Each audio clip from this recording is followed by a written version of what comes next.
Viewer discretion is advised, as this story has been presented without any alterations to preserve its original context.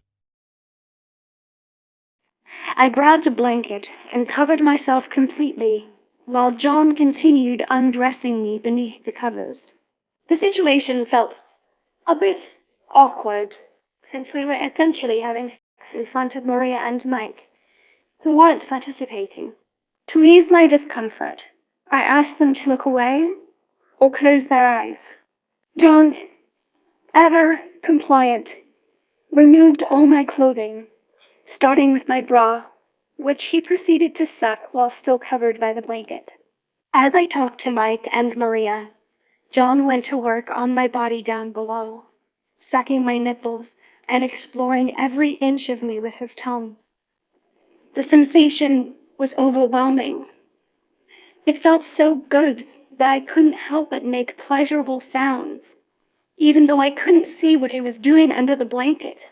Unbeknownst to me, Mike had taken notice of my facial expressions and approached me, kissing me passionately.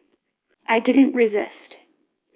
Instead, I embraced his advances, enjoying the thrill of being desired by two men at once. He asked if it felt good, and with a voice filled with pleasure, I simply responded, yes. Mike then kissed me again, more intensely than before.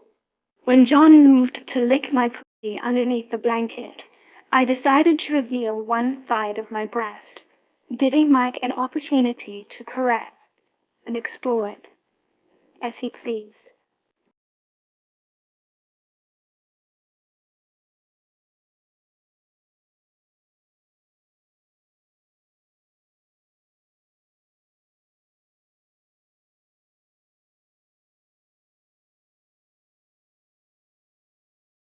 But still, you cheated on me. That's the problem.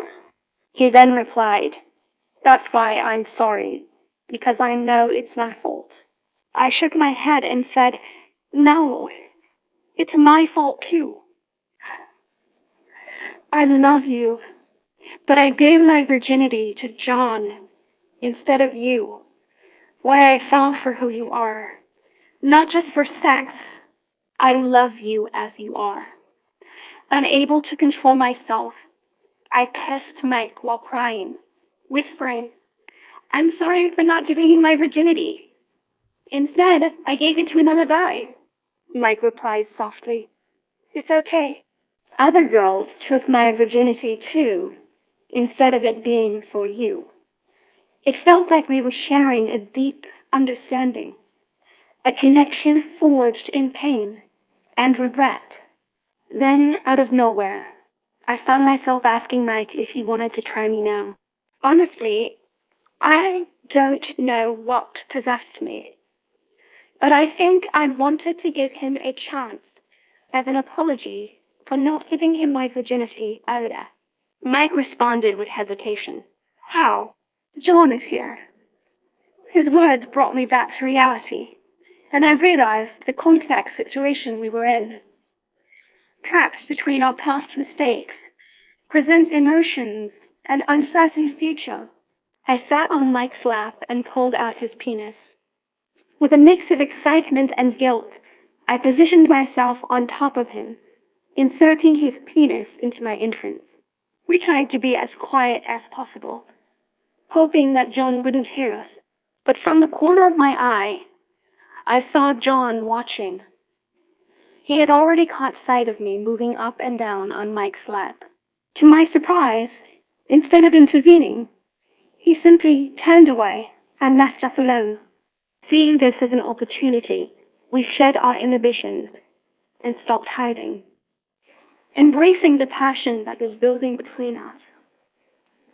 I allowed myself to moan softly as I moved faster, enjoying every sensation. Tears streamed down both our faces, a bittersweet cocktail of regret and newfound intimacy. It felt surreal, a twisted blend of love, guilt, and relief all rolled into one. I kissed Mike deeply and whispered in his ear, "Here I am. Taste me now." The words were heavy with emotion, conveying the depth of my feelings for him, despite the complicated circumstances surrounding our actions. In that moment, it felt like a lifetime had passed since we'd last been together, yet everything was coming full circle. As we continued to make love, he asked, "Can I be your girlfriend again?" It was a question filled with hope, but I hesitated before responding. Instead of giving him an immediate answer, I said, "Let me see. Let's talk after this." The ambiguity of my words left the air thick with unspoken emotions, adding another layer to the complexity of our situation. Just when John approached us again, I suddenly stopped and jumped off Mike's lap, thinking he would interrupt us or express his disapproval. But to my surprise, he said, "It's okay if you want to be with Mike again." His words were laced with understanding, a gesture that warmed my heart despite the chaotic scene unfolding before him. John suggested we continue our passionate encounter in the bed and began to leave the room, giving us privacy. Mike then turned to John and asked, "Do you want to join too?" I was shocked by his question, but simultaneously felt an exhilaration I had never experienced before. The idea of all three of us being together, a testament to our twisted desires and emotional entanglement, sent a rush of adrenaline through me. It was as if my ears were expanding from the blood rushing into them, pushing the boundaries of what I thought was possible. I remained silent, watching as John followed us and headed towards the bed. Mike turned to me with concern in his eyes, asking if this arrangement was okay with me. Deep down, I didn't know how to respond. If I said no, it would hurt John, causing him to feel betrayed and possibly ending our newfound understanding. So, I had no choice but to agree, even though it went against my own desires.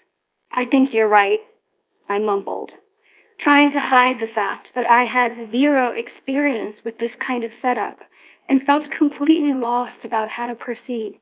As we reached the bed, I just laid there, feeling incredibly uncomfortable having sex with two guys at once. To compensate, I took a blanket and covered myself up, hoping it would make me feel less exposed. The boys said that if you don't want to do this, you can say no, I thought to myself, raising the blanket slightly so that my lower body was still visible. Inwardly, I surrendered control, thinking, "You can do whatever you want to, my body." The image of my covered self somehow made me feel even more alluring and desirable. I could hear John talking to Mike about how perfect my vagina looked once again. Mike's response, "Yeah, I believe what John is saying. No wonder both of them are so addicted to my vagina," confirmed my suspicions that this was indeed an irresistible force for both men. It felt like a strange validation, a twisted sense of pride, knowing that they were so captivated by me. As we continued our intimate encounter, Mike and John took turns penetrating me, and the sensations were out of this world. I tried to hide my moans, but they escaped naturally, betraying the pleasure coursing through me. Sometimes I'd try to guess who was inside me based on the length or feel of their penis. John's longer shaft was easy to identify, while Mike's shorter one provided a different kind of thrilling sensation. I reveled in the attention, feeling incredibly aroused and alive as they took turns penetrating me. It was like an intoxicating blend of pleasure and power, making me feel like I had control over their desires, a role reversal that felt strangely satisfying. I was so addicted to this feeling reveling in the power and pleasure that came with having two men desire me simultaneously. It was an intoxicating mix of emotions, fear, excitement, vulnerability, and dominance all rolled into one. Until John ejaculated inside me, his climax a testament to our intense connection. Mike then asked if it was okay for him to join in as well, concerned about any potential consequences. I reassured him that I had started taking birth control pills almost a month ago, putting his mind at ease. With that confirmation, he too released his passion inside me, making the experience even more complete and unforgettable. It was pure bliss, heaven on earth. Everything felt perfect again. I hoped that this newfound balance would remain intact, allowing us to continue exploring our desires without any complications. The beauty of this situation was that it seemed perfectly acceptable in our social circle. We had already been visiting each other before, engaging in casual hookups and open relationships. People were used to this kind of arrangement, making it easy for the three of us to visit each other and indulge in our shared desires without any judgment or backlash. When Mike asked if I would be his girlfriend, I hesitated. I don't know if it's still healthy to be in a relationship with either of you, since both of you have had sex with me, I confessed. After some soul searching, I decided that it was best for all of us to remain close friends instead. The idea of having two boys simultaneously satisfy my every desire was perfect and incredibly exciting. It felt like an upgrade from the ordinary one-on-one experience, a revelation that had left me craving more. But then Maria came back into our lives, bringing with her some unwelcome news. She was pregnant. The problem? She wasn't sure if Mike or John was the father. Word spread quickly throughout the dorm building, and negative perceptions began to surface. People who thought we were just friends started to question everything they believed about us. It felt like a curtain had been lifted, exposing our secret lives for all to see. A reality that I knew wouldn't be easily ignored or forgotten.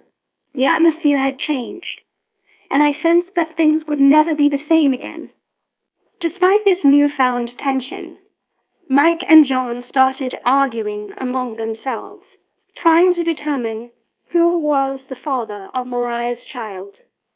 It was as if they were competing for her attention, their rivalry adding another layer of complexity to our already tangled situation. While Mike and John bickered over Maria's pregnancy, I chose to remain silent, harboring a deep resentment towards her for disrupting our perfect dynamic. In my mind, she had destroyed everything: the trust, the excitement, the balance. It felt like karma, though it came at a steep price for all of us involved. As they argued, Mike and John decided that Maria should stay with us for a while. This bizarre situation made me feel incredibly uncomfortable, almost as if I couldn't accept or understand what was happening. When they invited me to join them later that night, I hesitated. "I don't know if I can go with you tonight," I responded, adding, "maybe I should just go." But fear gnawed at me. The idea of being alone while both guys focused their attention on Mariah, no longer seeing me as a priority. It hurt to think that they wouldn't mind if I stayed away. Deep down, it made me feel worse knowing that all three of them would be together without me. The jealousy was consuming, and yet I couldn't help but go along with the flow. Later that night, for some unknown reason, Mike and John decided that maybe Maria should abort the child. Although I felt anger towards her for causing this chaos, I strongly disagreed with their suggestion. Not only did it feel like a fitting punishment for Maria's actions, but I was also fiercely against abortion. The entire situation had become incredibly complicated. Maria's pregnancy brought up all sorts of issues that none of us could ignore or easily resolve. Despite my frustration and anger towards Mariah, I couldn't let those emotions dictate my actions. The damage had already been done, and both Mike and I seemed to have accepted it. In a twisted way, we had found a new sense of normalcy in this chaotic situation. Perhaps it was our own form of acceptance or resignation. Either way, we were moving forward together. The thought of either Mike or John being a father sickened me. It was a massive problem, one that Maria's parents were still oblivious to as they tried to figure out who was responsible. It seemed more likely that Mike was the father, though John claimed he couldn't remember when they last had sex with Maria. And it had been almost a month. But Mike insisted that the child must be his, because he remembered Maria menstruating while they were together, separated from John at the time. This realization shattered my world. I loved Mike so much. He was my first love. Tears streamed down my face as I realized that the child was likely his. We should try to abort it, I thought through my sobs. It wasn't too late yet. We had to do something to salvage our friendship and the perfect relationship we once shared just a few months ago. The entire situation felt like utter chaos, a stark contrast to the blissful harmony we experienced before Mariah's pregnancy threw everything into disarray. That night, John and I ended up sharing a bed, while Mike and Maria were in the other one, a twisted reflection of our reality. It was as if our partners had been swapped overnight. But the jealousy wasn't as intense because I still had John by my side. We all felt surprisingly okay with this new setup, strangely free from envy or resentment. To cope with the overwhelming stress and turmoil, I turned to sex as a form of escape. That night, I made a move on John, using intimacy as a way to release tension. We quietly shared a bed, while Mike and Maria slept in the other one. Our lives intertwined in this bizarre, unconventional way.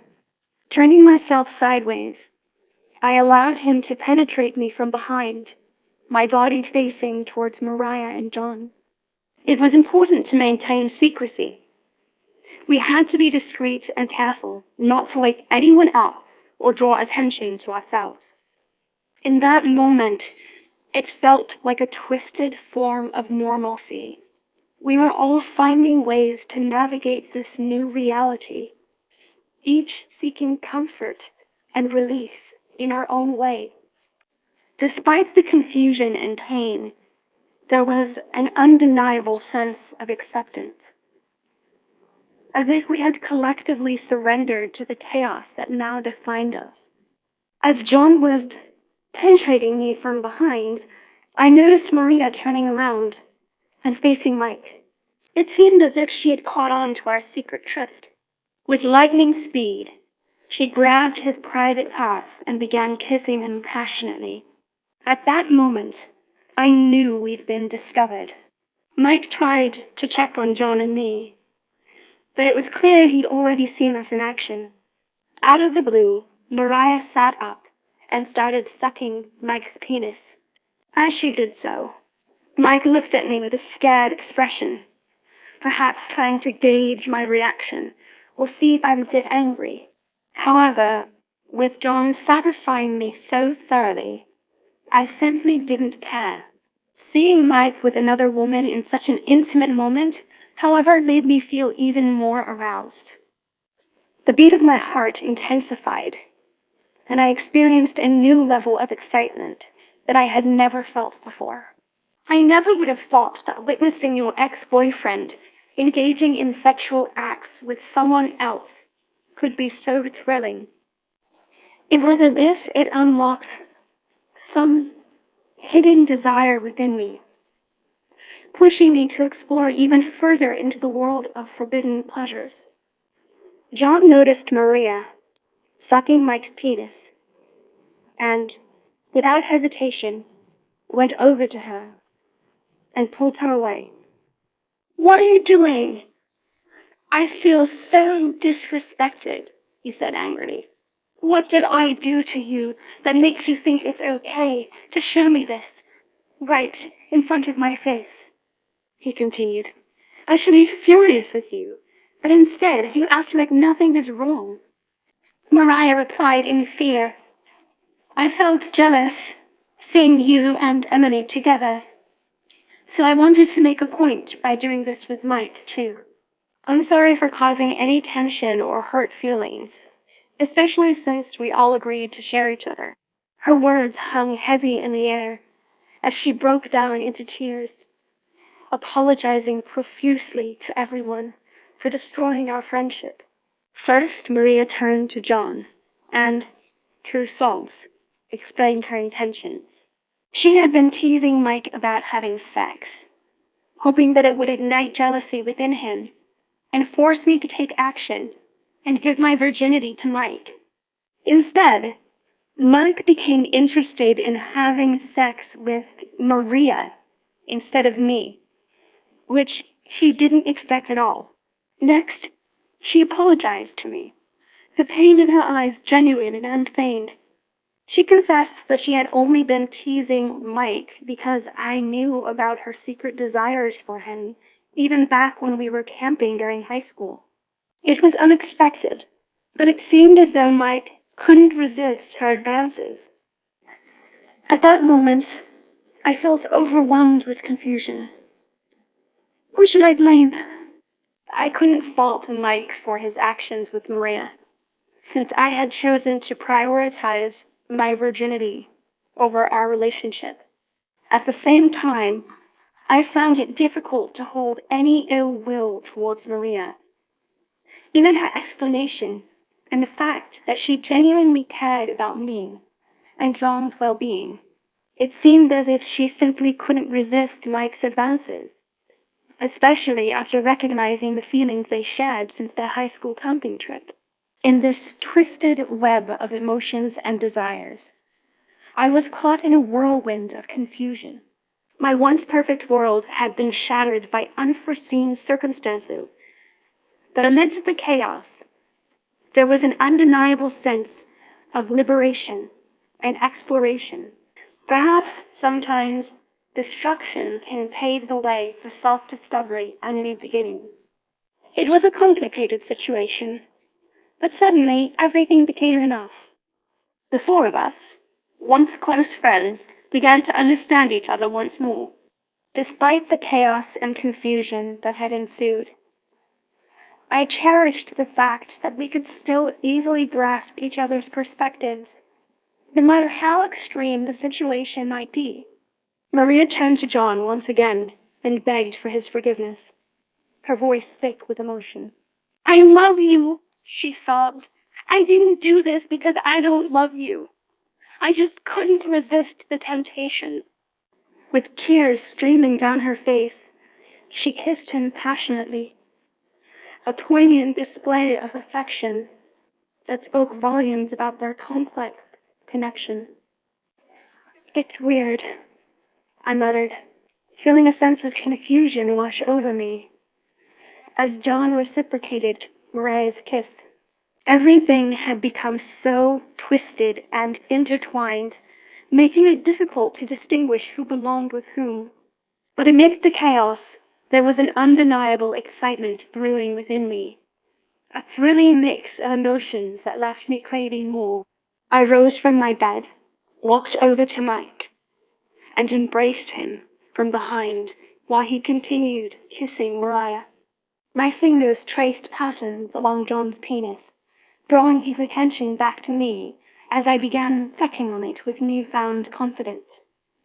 Mike joined in, savoring the pleasure of being close to both me and Maria. He licked my breasts explored my body with his hands, and even lapped at my pussy with his tongue.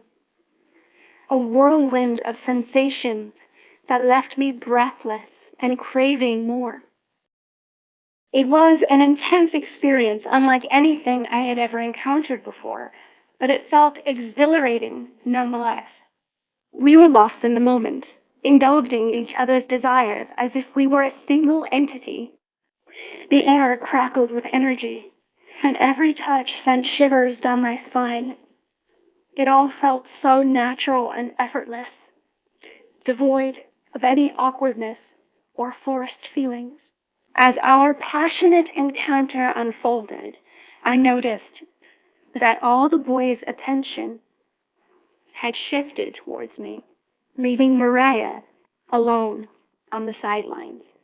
Mike was licking my pussy, while John sucked on my breasts, each touch sending a jolt of pleasure through my body. Despite being thrilled with that undivided attention, I couldn't help but feel sympathy for Maria as she watched us from afar. But then, something clicked inside me. Perhaps it was the thrill of having all eyes on me, or the desire to share this incredible experience with Maria as well. Either way, I found myself reaching out and massaging her nipples until my fingers began tracing circles along her body, leaving me to lick her nipples as if they were mine to claim. Shit, I thought to myself. I never would have imagined doing this with another woman, especially my best friend. This whole situation had taken a turn for the extreme, but somehow it felt strangely exhilarating. With both John and Mike's attention fully focused on me, I shifted my attention to Maria, sucking her nipples as she watched our previous exchange. I just couldn't bring myself to kiss her lips. It felt too uncomfortable, not quite what I was looking for in this whirlwind of emotions. But the more I touched her body, the more I realized how much Maria enjoyed it. Her breathing became heavier with each caress, and soon enough, I found myself fingering her as well, while continuing to suck on her breast.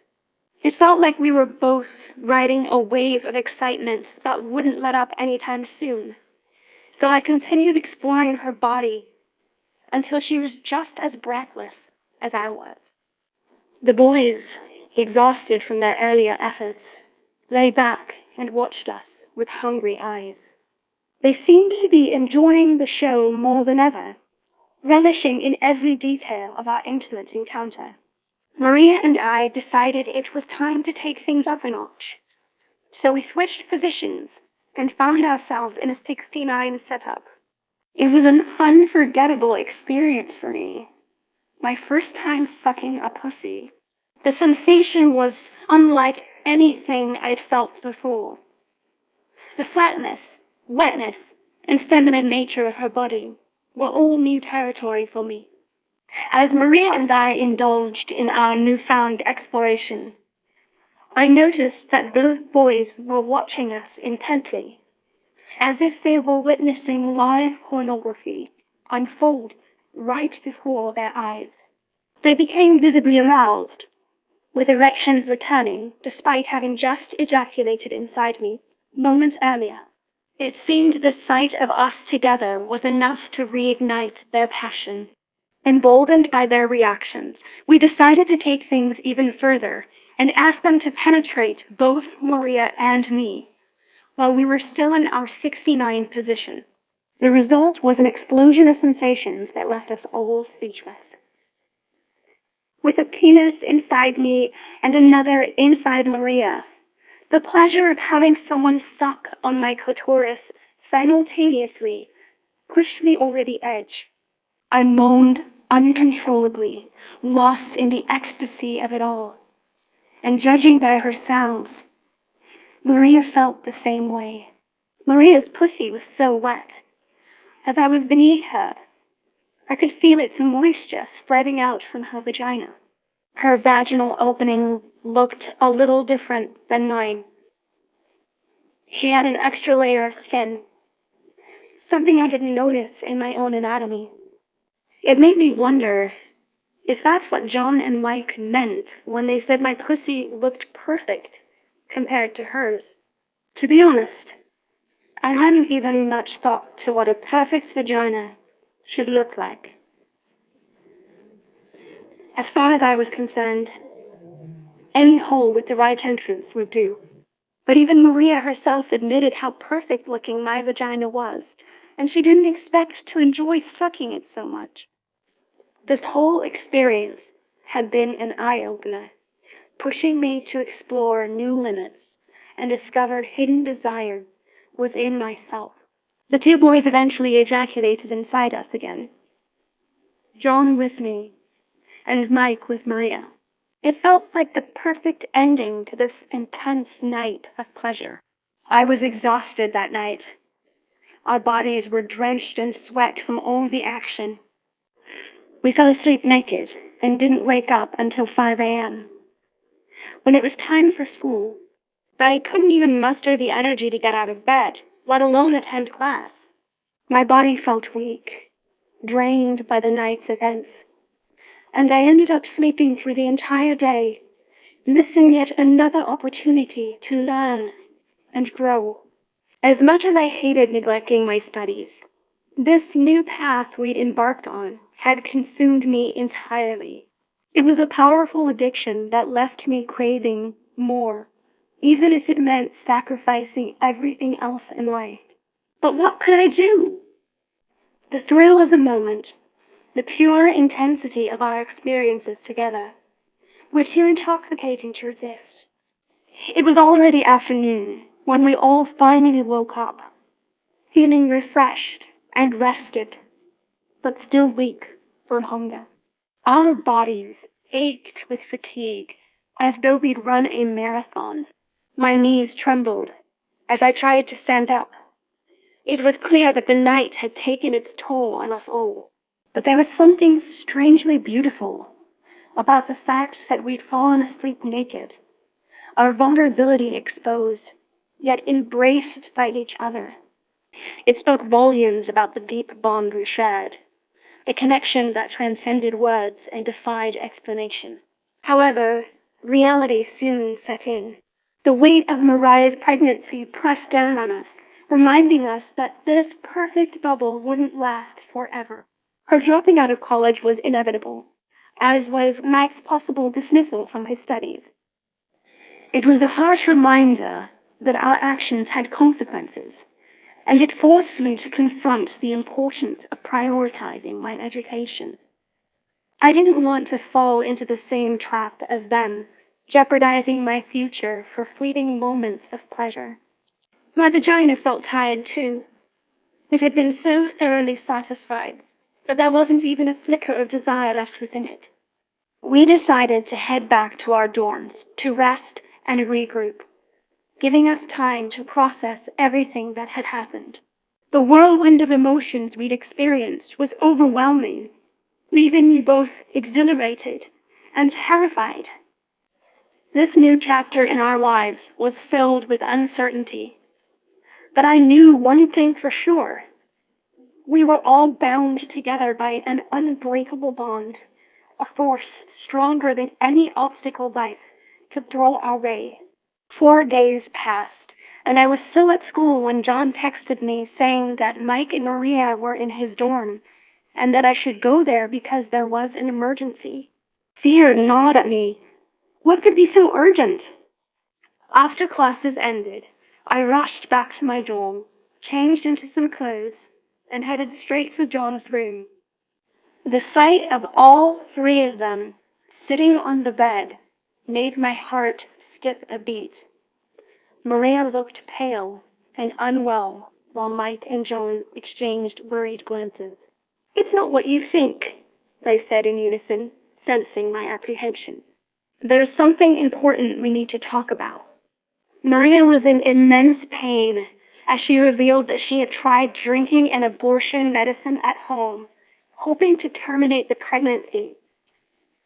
Tears streamed down her face as she apologized repeatedly for putting me through this ordeal and making such a mistake. She knew I was against abortion and begged for my understanding. It broke my heart to see her suffer like this, but there was nothing we could do now that the damage had been done. I reminded Mariah how dangerous abortions can be when performed outside of a medical setting, emphasizing the risks involved in taking matters into one's own hands. The fear I felt for her well-being was overwhelming. I couldn't bear the thought of losing my best friend or seeing her face severe complications because of this reckless decision. Since Maria had already ingested the abortion pills, we were left with no choice but to monitor her condition closely and hope for the best. I shared my own reasons for not wanting to have sex before marriage, primarily because of the fear of getting pregnant and ruining my future prospects. It's game over, I emphasized. Your school is gone. Your future is gone. Your ambitions are gone. Maria confessed that she had taken the abortion pills precisely to avoid losing those very things. But the damage was already done. The tension between us reached its peak as we argued back and forth about her actions. Mike and John eventually intervened, separating us to prevent the situation from escalating further. As I sat next to John, my hand instinctively moved towards his penis, yearning for another fix. It's amazing how addicted I had become. Just thinking about it sent shivers down my spine, and I couldn't wait to feel that rush again. But as we were about to indulge in our desires once more, Mariah let out a pained cry, causing Mike to call us over. Blood was seeping from her vagina, indicating that the abortion pills had taken effect. My heart sank. What should we do now? I rushed over to Maria, checking her vagina despite everything that had happened between us. It was a moment of clarity, a testament to the fact that I still cared for my best friend deep down. Looking back on this time, I'm proud of myself for showing compassion when she needed it most. Blood stained her vaginal opening.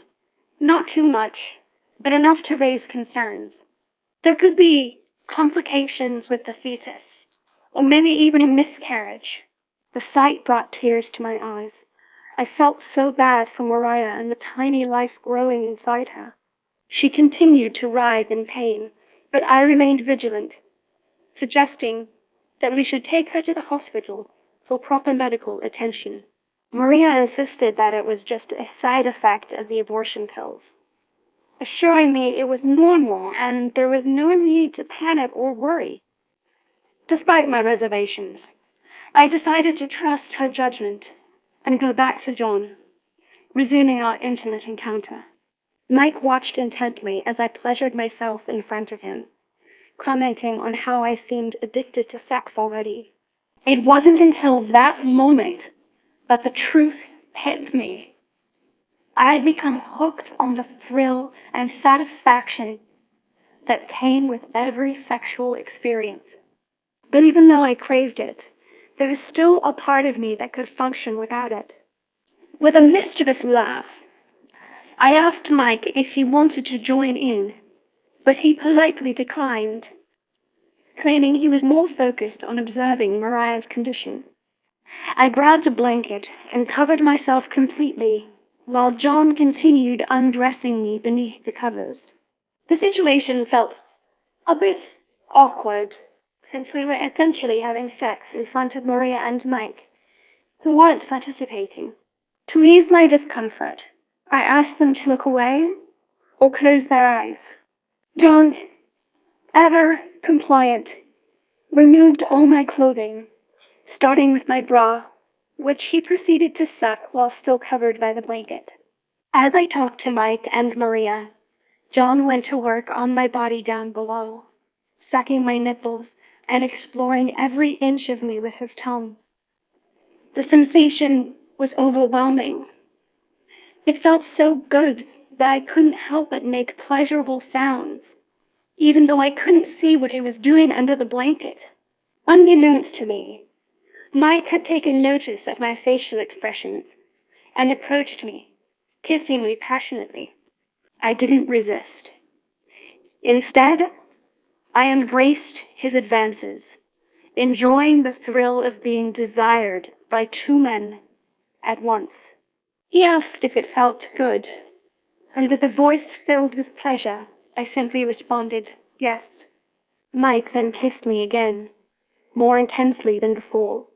When John moved to lick my pussy underneath the blanket, I decided to reveal one side of my breast, giving Mike an opportunity to caress and explore it as he pleased. This newfound sense of freedom and exploration felt exhilarating. I was completely consumed by pleasure, with no regard for the consequences or societal norms that dictated otherwise. Maria watched us with a mix of pain and resignation on her face, as if she were witnessing something she couldn't control, but was powerless to stop. Just enjoy and take your time there, babe, she said in a strained voice. Once I'm done here, I'm going to join you. It was a dark joke, given the situation, but it showed just how determined Mariah was to push through this ordeal. As John prepared to penetrate me, I could see Mike's penis standing at attention, ready for action once he finished with me. Just as things were heating up, Maria let out a blood-curdling scream. Guys, there's something that came out of me down there. We all froze in place, abandoning whatever we were doing and rushing over to her.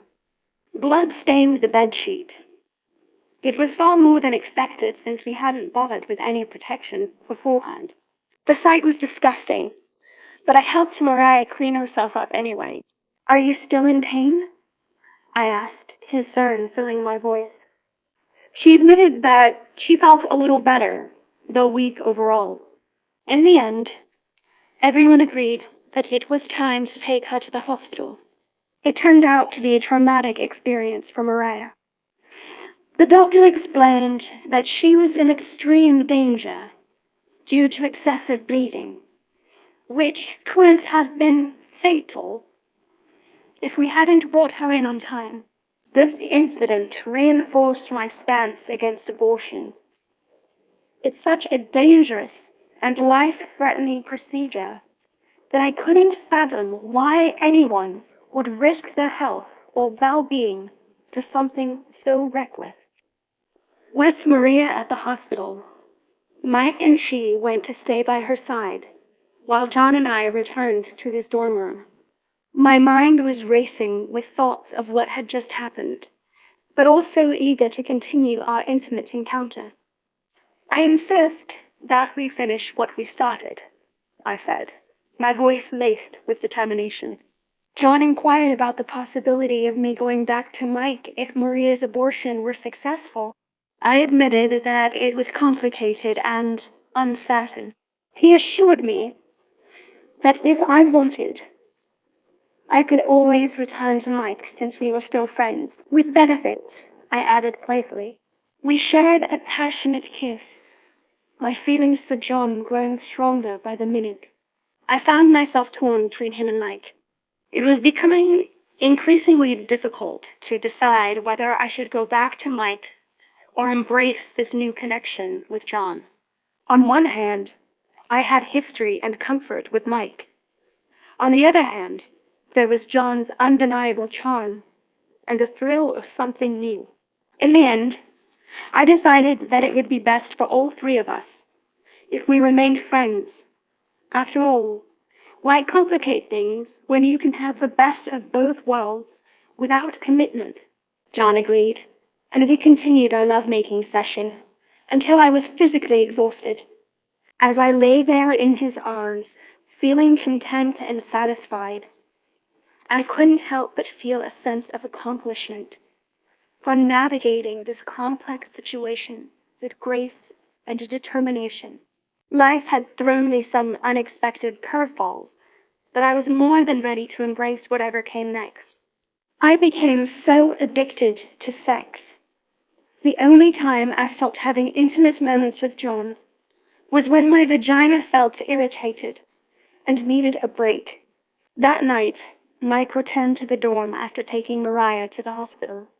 We had already completed one round of intense physical pleasure together. Curious about his sudden reappearance, we asked Mike why he wasn't staying at the hospital with Maria. He responded, "She's not my wife anymore. She aborted our child.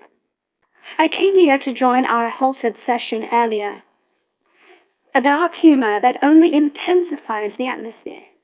We were exhausted from our previous encounter, and John mentioned this to him, suggesting Mike should head back to his dorm for some rest. However, he insisted on staying, saying, "No, I don't mean like that. Let's talk about our future plans.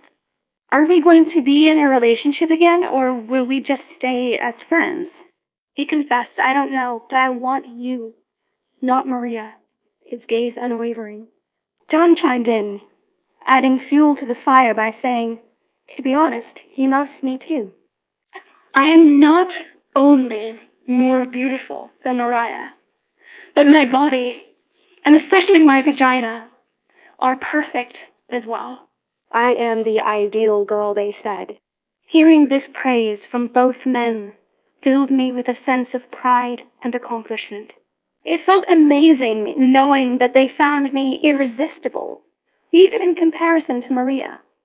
Eager to gauge their intentions further, I asked Mike if he was comfortable with us staying friends and seeing where things went naturally.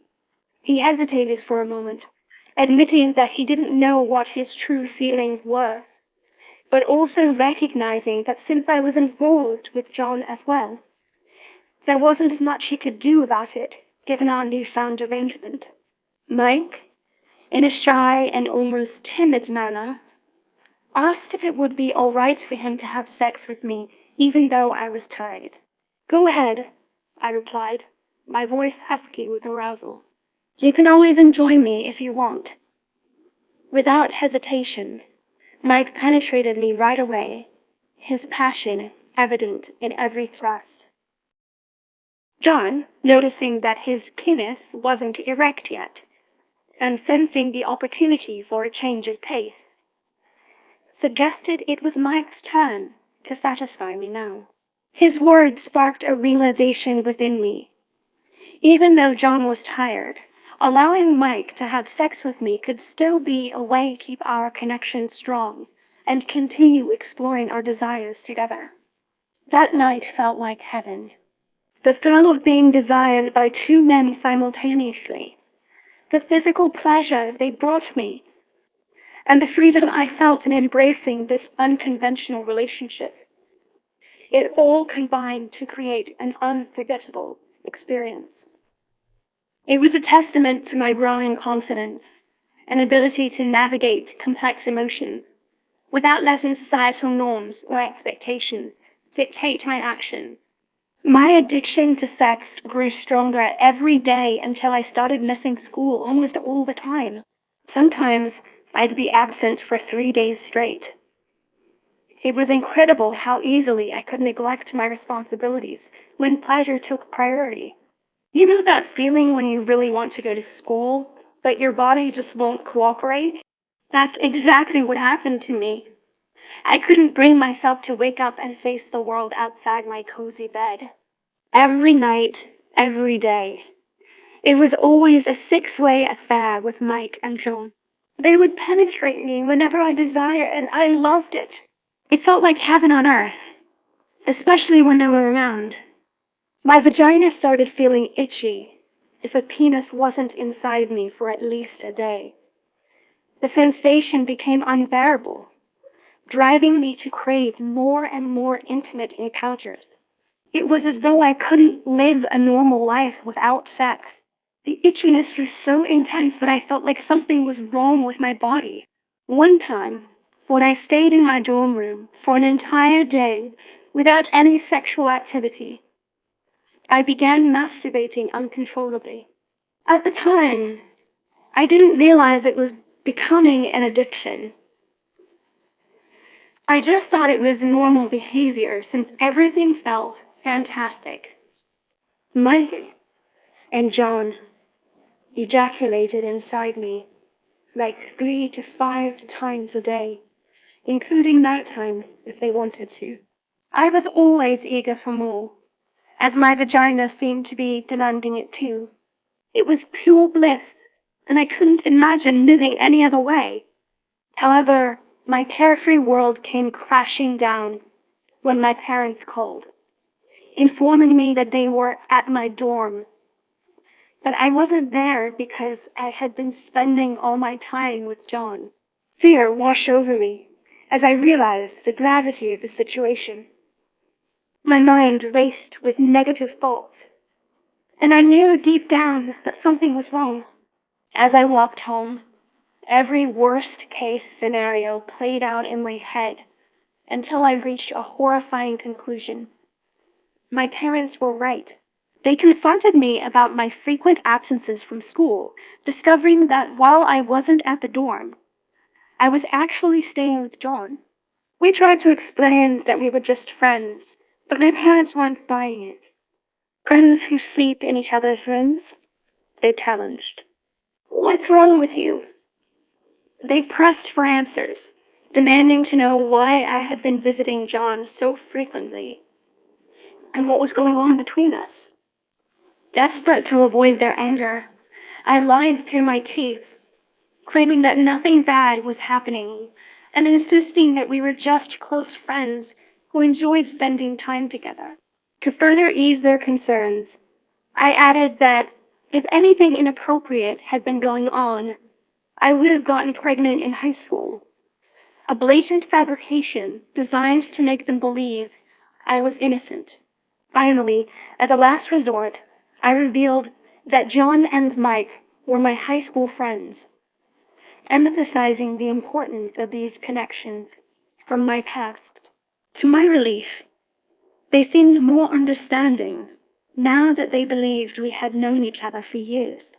They thought John and Mike were just random college acquaintances, rather than the intimate partners I had been seeing all along. But despite this revelation, my parents insisted that I needed to take a break from school. Tears streamed down my face as I pleaded with them, asking why. They explained that my instructors had contacted them about my excessive absences, and they were being dropped from their classes if the situation didn't improve. The news hit me hard. It meant I couldn't continue seeing John and Mike without facing severe consequences. In fact, it made me question whether our unconventional relationship could even survive in a world where education and societal norms took precedence over personal desires. I proposed an alternative solution. Perhaps I could take on a special project or something else to avoid being dropped from school. My parents then inquired about where I'd been going during my absences, and this time I revealed the truth. I had been spending time with my friends. To them, it was clear that my friends were a bad influence, and they demanded that I cut ties with them at all costs, either by ending our friendship or changing schools altogether. At only 17 years old, I was considered a minor, and they threatened to involve the authorities if they found out about my intimate relationships with Mike and John. The thought of them facing jail time was terrifying, and it added another layer of complexity to an already chaotic situation. I felt absolutely devastated by this turn of events. My world had been turned upside down. I couldn't continue seeing the two men who had become so important to me, and my parents were forcing me to make life-altering decisions against my will. It was a living nightmare, and there was no escape in sight. In the end, I reluctantly followed my parents' instructions, packing up my belongings under their watchful eyes. With them by my side every step of the way, I had no opportunity to bid farewell to any of my friends. It felt like the ultimate betrayal. My life was now a desolate wasteland, and I spent most of my time in my room, frequently masturbating as an outlet for my pent-up emotions. Addiction took hold once more, but this time it was even worse than before. I found myself indulging in self-pleasure 2 to 3 times daily, with not a single day passing without this compulsive behavior. My parents had deleted all the contacts that could have connected me back to Mike and John, making it impossible to find them or rekindle our connection. This isolation was unbearable. I cried almost every night, seeking solace only in my secret vice. It was as though a part of me had died, leaving behind an empty shell filled with misery and longing for the days when pleasure and intimacy were just around the corner. The pain became so overwhelming at one point that I contemplated ending it all. Taking my own life seemed like the only way out of this agonizing existence. Now, I am a shadow of my former self, depressed, isolated, and consumed by thoughts of what could have been. Life has become an unbearable burden, and I'm left wondering if there's any chance of ever finding happiness again in this twisted reality I now inhabit. Because of my extreme shyness, I rarely left the house, and as a result, I was unable to find another way to cope with my emotions since being separated from Mike and John. It was such a sad and isolating experience. It felt like an eternity had passed without their presence in my life. My parents noticed these changes in me. I became withdrawn and lost my appetite, resulting in noticeable weight loss. Concerned about my well-being, they asked if I'd been using drugs with my friends. Of course, I assured them that I had never touched drugs in my entire life. The thought was absurd.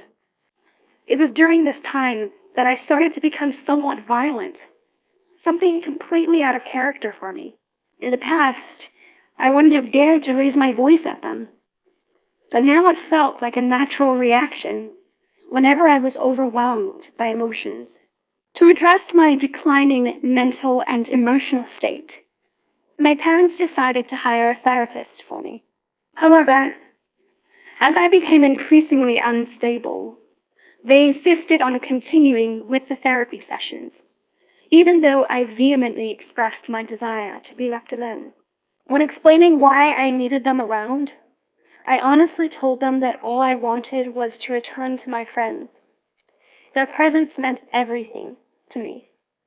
Despite my pleas, my parents remained determined, and eventually my therapist discovered signs of sex addiction in our sessions. To my relief, he agreed not to disclose this information to my parents, but only on the condition that I follow his recommendations for healing. He encouraged me to pursue activities I enjoyed doing in life outside of sexual encounters with Mike and John, specifically mentioning hobbies or favorite non-sexual activities. At first, I was confused by his request. My mind immediately went back to our intense physical experiences together. But then it clicked. Masturbation. As I proudly shared my answer, he burst out laughing, clearly amused by my literal interpretation of his question. He was asking about hobbies or passions outside the realm of sex, and I had responded with something that only intensified my addiction. So, to answer his question properly, I revealed that I loved writing, and thanks to that fateful day, it became a turning point in my life. My passion for writing led me to pursue a career as a writer, where I could express myself freely, without the need for physical intimacy. While I've written countless articles over the years, I prefer to keep my identity hidden when sharing this part of my story, especially since it involves such sensitive personal experiences. Writing about my life has been an incredible healing journey. It allowed me to confront my past and move forward with a newfound sense of purpose. Although I still miss my friends dearly, we haven't seen each other since that unforgettable last encounter. A part of me wants to reach out on social media, but following the advice of my therapist, I've chosen to leave them in the past for my own well-being. Even though time has passed and they have built families of their own, I can't help but think about them from time to time. The pain still stings, but it serves as a constant reminder of the valuable lesson I learned through this tumultuous experience. Everything, even good things, should be enjoyed in moderation.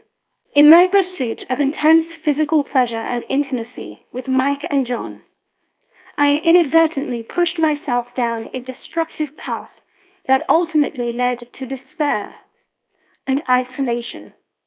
Now, looking back on it all, I'm grateful for the opportunity to share my story and hopefully inspire others to find balance and contentment in their own lives. It's through these shared experiences that we learn, grow, and become stronger. Even if it means letting go of something or someone who was once so dear to us. As for me, I've chosen to embrace the future with a newfound sense of purpose and optimism, confident that I made the best decision in choosing to heal and move on from this chapter of my life.